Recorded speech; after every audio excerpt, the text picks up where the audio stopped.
Hi friends, welcome to Salem Punitha's Recipes. இந்த வீடியோவில் ஒரு டிஃப்ரெண்ட்டான ரெசிபி பிரெட் ரோஸ்ட் எப்படி செய்கிறதுன்னு பார்ப்போம். பிரெட் டோஸ்ட் இல்லை, பிரெட் ரோஸ்ட்டு. இது ஆர்டினரியாக வாங்குகிற ப்ரெட்டை வச்சு செய்ய முடியாது. நம்ம ப்ரெட்டை ஆர்டர் பண்ணி க்யூபாக கட் பண்ணி கொடுக்க சொல்லி வாங்கிக்கணும். நம்ம முன்னாடியே இதை ஆர்டர் பண்ணோம். வாங்கிட்டு இதை நம்ம டீப் ஃப்ரை பண்ணி மசாலா வச்சு செய்யணும். இது சேலம் குகை பகுதியில் ரொம்ப ஃபேமஸ். இது ஈவினிங் ஸ்நாக்காக டீக்கு சாப்பிட்டுக்கலாம், விருந்துலையும் சைடில் வைக்கலாம். இதை எப்படி செய்கிறதுன்னு இந்த வீடியோவில் நாம் பார்ப்போம். வாங்க வீடியோக்குள்ளார போகலாம். Hi friends, welcome to my channel. இன்னைக்கு பிரெட்டை வச்சு அருமையான ஒரு ஸ்நாக் பண்ண போகிறேன்.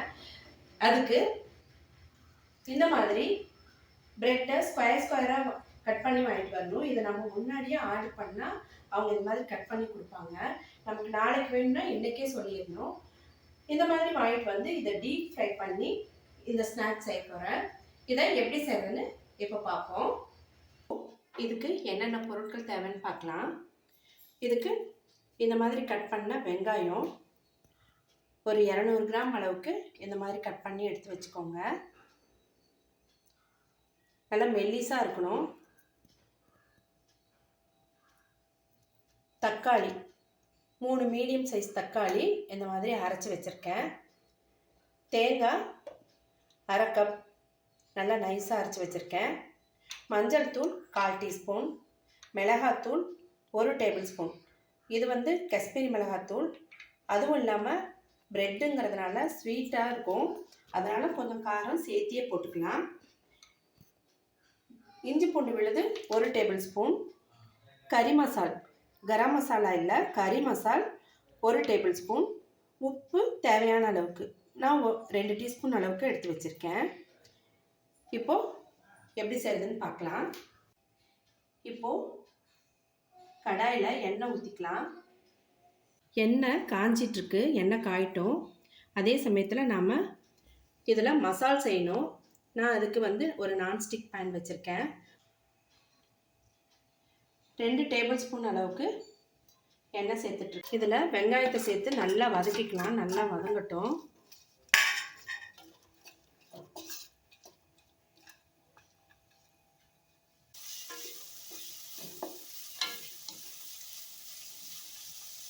இது கூடவே உப்பு சேர்த்துக்கலாம். நம்ம 2 டீஸ்பூன் அளவுக்கு உப்பு சேர்த்துட்ருக்கேன்.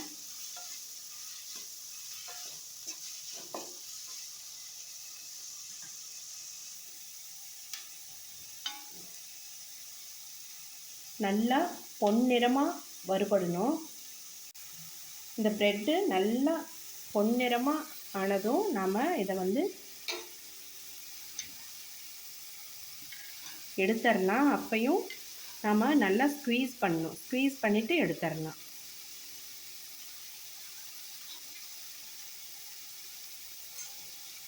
இப்படி கரண்டியை வச்சு நம்ம ஸ்க்வீஸ் பண்ணிடணும்.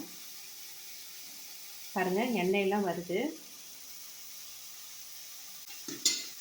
இப்போது இதை ஒரு பிளேட்டுக்கு மாற்றிக்கலாம்.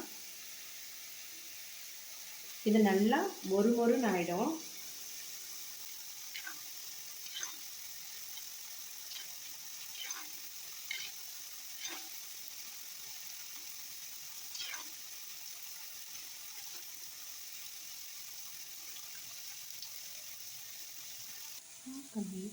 இதே மாதிரி நம்ம எல்லாத்தையுமே பொரிச்சு எடுத்துக்கலாம்.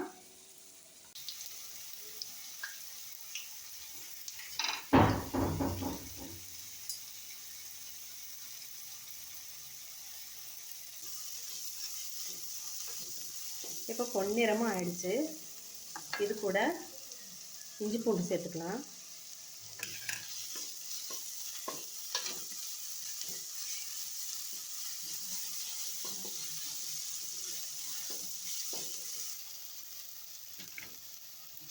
இது கூட மஞ்சள் தூள், மிளகாத்தூள், கறி மசாலா இதெல்லாம் சேர்த்துட்டு நல்லா வதக்கிக்கலாம்.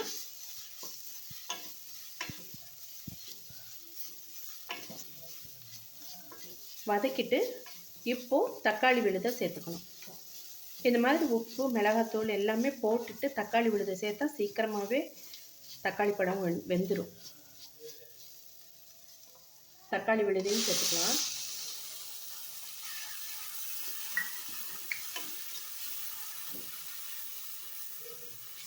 இதில் எண்ணெய் பிரிஞ்சு வரும். அப்போ எண்ணெய் பிரிஞ்சு வரப்போ தக்காளி பச்சை வாசம் போய் நல்லா வெந்துருச்சின்னு அர்த்தம். அப்போ வந்து நம்ம அரைச்ச விழுதை சேர்த்துக்கலாம், தேங்காய் விழுதை. இப்போ இது வெந்துருச்சு, பச்சை வாசம் போயிருச்சு, எண்ணெய் பிரிஞ்சு வர ஆரம்பிச்சிருச்சு. நாம் இப்போ இது கூட தேங்காய் விழுதை சேர்த்துட்டு நல்லா தண்ணி ஊற்றி கொதிக்க விடணும்.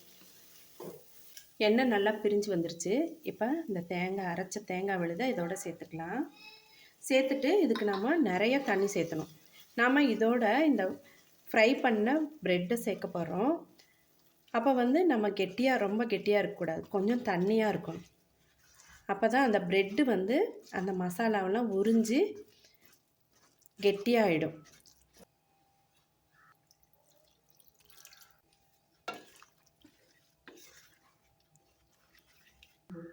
கொஞ்சம் தண்ணி சேர்த்துக்கலாம். பாருங்கள், இந்த அளவுக்கு இருக்கட்டும்.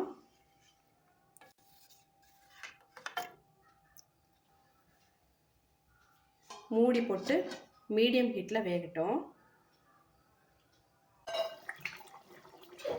பத்தில் கொஞ்சம் ஆட் பண்ணிக்கலாம், ஒரு 1/4 டீஸ்பூன் போட்டால் போதும். இது கூட கொத்தமல்லி தழை தூவிட்டு நாம் பொரிச்சு வச்சுருக்கிற ப்ரெட்டையெல்லாம் இதில் சேர்த்துக்கலாம். பாருங்கள், நல்லா முறுமுறுன்னு இருக்குங்க. இப்போ இதோட சேர்த்துக்கலாம்.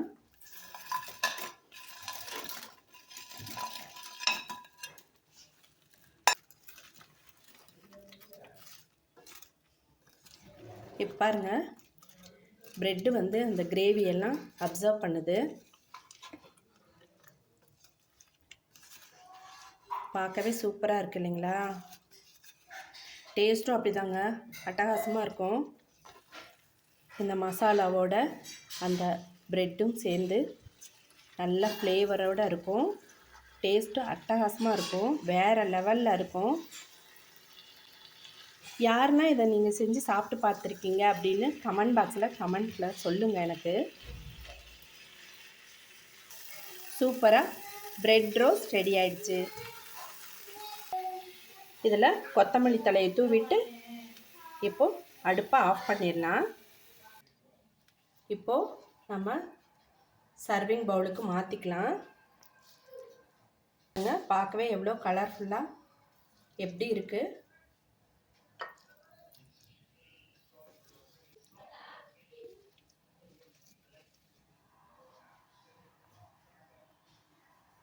இப்போது எப்படி இருக்குன்னு சாப்பிட்டு பார்ப்போம்.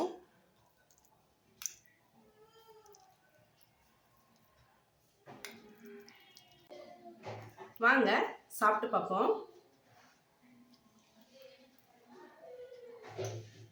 ரொம்ப நல்லா இருக்குங்க. அந்த ப்ரெட்டு கிறிஸ்பியாக அந்த மசாலோட சேர்ந்து ரொம்ப ரொம்ப டேஸ்ட்டாக இருக்குது, வேறு லெவலில் இருக்குது. நீங்களும் வீட்டில் இந்த மாதிரி செஞ்சு சாப்பிட்டு பார்த்துட்டு எப்படி இருக்குன்னு கமெண்ட் பாக்ஸில் கமெண்ட் பண்ணுங்கள். இந்த வீடியோ உங்களுக்கு பிடிச்சிருந்தா ஒரு லைக் பண்ணுங்கள். சப்ஸ்கிரைப் பண்ணாதவங்க என்னோடய சேனலை சப்ஸ்கிரைப் பண்ணுங்கள். உங்கள் ஃப்ரெண்ட்ஸ் அண்ட் ரிலேட்டிவ்ஸ்க்கு ஷேர் பண்ணுங்கள். இதே மாதிரி ஒரு யூஸ்ஃபுல்லான ரொம்ப இன்ட்ரெஸ்டிங்கான ஒரு வீடியோவில் மீட் பண்ணலாம். தேங்க்யூ ஃபார் வாட்சிங்.